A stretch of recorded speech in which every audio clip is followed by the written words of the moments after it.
Alanis, and welcome back to Art with Alanis. This week I'm going to show you 5 texture techniques. The first one is hatching and cross-hatching, pavement or bricks, cracked earth, grass, and tile or checkerboard. To the drawing station. The first technique is cross-hatching and hatching. To do this, I'm going to use a pen, and I'm going to draw a box. And I'm going to start with my hatching, which is just drawing lines. It can be in whatever direction you want. It could be horizontal, vertically, or diagonally. I'm doing mine horizontally. Now for cross-hatching, it's adding more lines in either direction. It could be diagonally, horizontally, vertically, to cover that. The more lines you add, the darker shade it will be. The less lines you add, the lighter it will look. You just keep adding lines.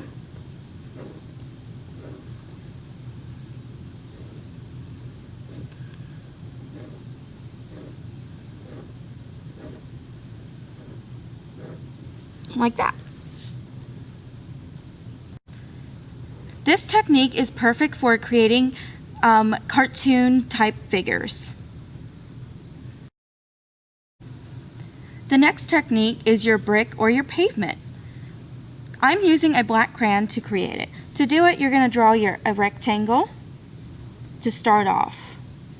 Then you're going to draw another rectangle underneath it, but not exactly starting where the other ones start, to give it the layered look. Then you're going to continue drawing rectangles, making them layered.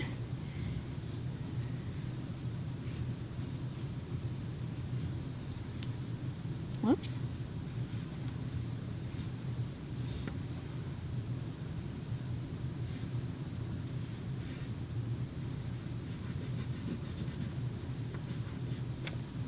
And then if you want to add your shadows, your darkest part of the shadows are going to be in between the cracks of your brick. And then you can bring the shadow forward, in towards the brick, to make it look more 3D.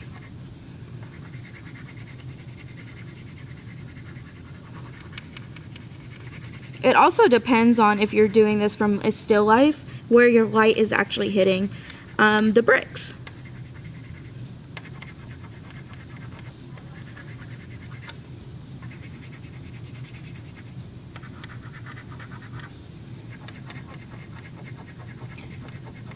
And there you go, you have your brick or your pavement.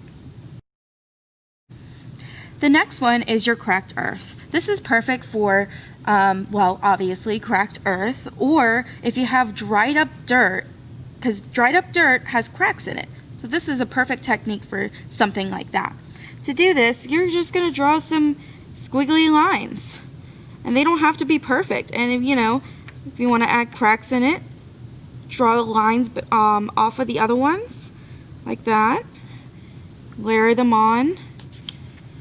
They don't have to be perfect. They're not straight lines or anything. They're supposed to look jagged. Then you would add your shadows. Again, your darkest part of your shadow is going to be inside the crack. And then come out, lighten it up. And also it depends again where your light is hitting on the object.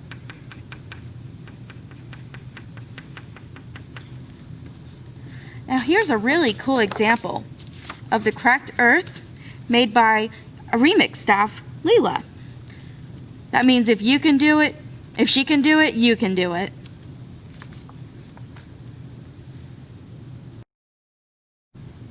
The next method is the grass method. Obviously, it's going to look like grass. So I'm going to draw a line that's supposed to be like my ground, and I'm going to draw kind of curvy lines coming up from it, and I'm going to overlap them like so.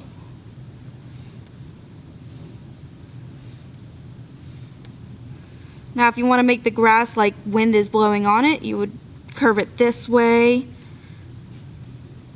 just keep overlapping lines with it to make the grass look thick, because that's how grass is.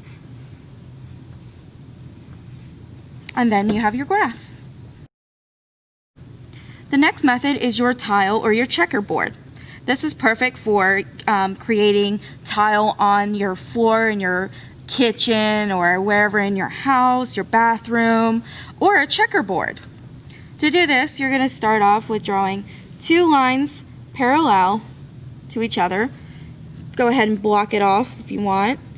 Then you're going to draw a line in the middle, a line in the middle of that, and another line. Then you're going to draw vertical lines.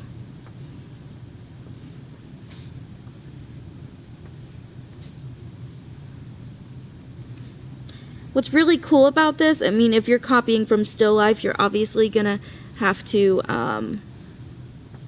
do it based off of what you're seeing. But if you're doing it for more abstract, you can make your lines farther apart. You can make them closer together. It's up to you. Alright, now to add our texture.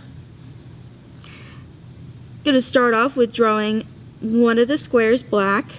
Then the next one, not the next one, but you're going to skip over the other one, make that one black. Then you're going to go to the top to make your checkerboard.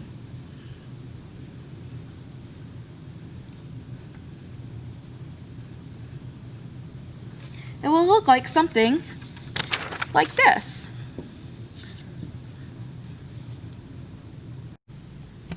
Adding texture really gives your piece of art character, but please remember to be patient with yourself. I've also given you guys a paper full of a bunch of other texture techniques that you can learn if you would like. I hope you enjoyed this video. Until next time, stay creative.